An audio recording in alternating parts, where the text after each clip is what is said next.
Iya. Ini Kami akan kawal banyak dapurnya. Kami siap.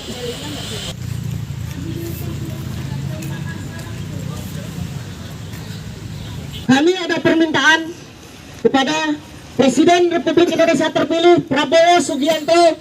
Ini warga masyarakat Dayak Kalimantan Tengah, Pak. Kami merasakan terjolimi, kami dikriminalisasi. Ada satu orang warga Dayak asli yang dikriminalisasi oleh oknum-oknum perusahaan dan Polda Kalimantan Tengah, Pak. Tindak tegas Polda itu, Pak. Tindak mereka sudah mengkriminalisasi masyarakat adat Dayak. Kami yang hadir di sini, pasukan merah antang Dayak dari Ormas Gerbang Dayak, siap membela masyarakat Dayak yang terjolimi. Bantu kami Pak Presiden. Ini Panglima kami, Panglima Naga Bajai Lapulau. Siap. Hidup Dayak. Siapa kita? Dayak. Siapa kita? Dayak. Terima kasih. Selanjutnya kita ikut juga berita itu. Wah, mantap ini kejaksaan. Mantap. Kemudian ada panitera pengadilannya di daerah Banten kalau nggak salah. Menonton berita Pak, bahwa kejaksaan ada menangkap hakim. Mantap kan? Mantap. Itu hakim itu temannya untuk di persidangan ditangkap oleh mereka. Hebat. Di mana kejadiannya? Di Surabaya kalau nggak salah. Hebat. Terima kasih. Adil Katalino Baju Raminta. Assalamualaikum warahmatullahi wabarakatuh. Salam sejahtera, Om Swastiastu, Namo Buddhaya. Ini sampai kami melaksanakan aksi demo karena saudara yang si Dianus ini warga di Murung Raya sana. Ya. Dia ditangkap ditahan akibat laporan PT kami. Jadi PT Pembelum Karya Bersama ini adalah suatu perusahaan kontraktor yang bekerja di izin tambang IUP PT SAB. Jadi dia dilaporkan karena dia mempertahankan lahannya yang sekarang sudah dijadikan jalan produksi. Dia memortal, namun ternyata dia akhirnya dikriminalisasi, dituduh memalsukan surat tanah dengan menempel materai di surat tahun 2008, materai 2016. Nah, bagi kami ini adalah kriminalisasi. Kenapa? Karena biaya materai itu adalah bukti bayar pajak sebenarnya fungsinya, bukan apa-apa. Karena surat tanahnya benar, tidak ada satu pihak pun yang komplain, yang keberatan di sana mengenai surat tanahnya, mengenai haknya. Cuman ditarik-tarik oleh polisi bahwa ini adalah kriminal. Ya, dia kena kasus pemortalan, kemudian dia juga dituduh melakukan pemalsuan surat tanah yang dijadikan 2 pasal. Ya. Selain ini kasus 1, kasus pemortalan di Moratewe sudah sidang. Sekarang masih dalam proses banding, dia hukum percobaan. Tapi dia dihukum percobaan dan kami banding juga.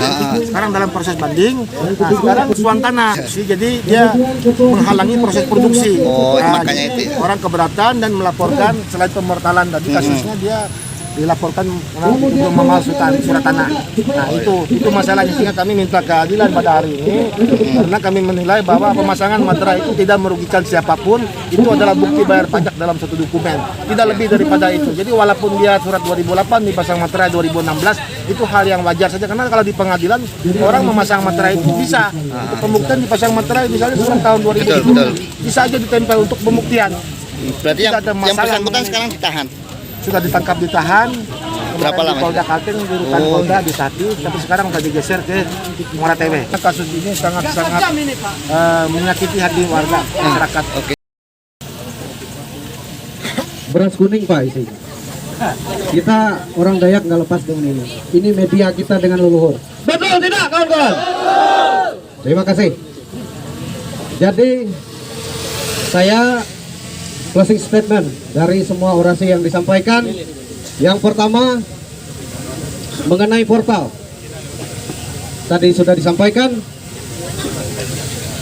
Itu permasalahan sudah selesai di Pengadilan Negeri Moratewe dan sudah diputus.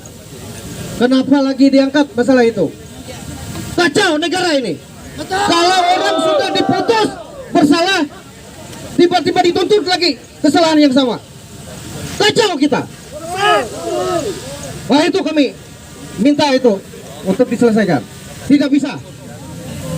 Ini kami nggak ngerti hukum Pak masalahnya. Tapi kami tidak mau. Kami sudah bersalah, divonis bersalah, dihukum lagi, dituntut lagi, dihukum lagi. Sampai mana selesainya? Sampai mati kah? Yang menuntut pertama itu aparat, yang menuntut kedua itu iblis sama setan. Itu satu. Yang kedua, mengenai materai sudah disampaikan tadi. Materai itu yang kami tahu orang Dayak ini untuk bayar pajak, disampaikan tadi. Nah, surat itu tahun 2008. Saya hanya ingin menyampaikan bahwa dalam forum ini nanti kita akan melakukan audiensi dengan pihak dari Kejaksaan Tinggi. Kami mengundang 10 orang perwakilan dari bapak-bapak untuk dapat beraudiensi dengan perwakilan kami, Bapak Wakil Kepala Kejaksaan Tinggi, untuk berdiskusi secara langsung dan meminta penjelasan dan keterangan terkait dengan penanganan perkara yang tengah dilakukan. Jadi sekali lagi untuk mempersingkat waktu, kami sudah siapkan tim dari kami termasuk dengan Pak Wakajati langsung, dan kami mohon kesediaan dari bapak-bapak yang ada di sini untuk menunjuk perwakilan 10 orang untuk dapat beraudiensi langsung dengan perwakilan dari kami. Sementara bapak-bapak yang lainnya dapat menunggu di sini dengan tertib, dengan aman, dan yang dapat merugikan kita bersama. Mungkin itu dari kami. Lebih baik kami mati daripada kami pulang dengan malu. Betul. Nah itu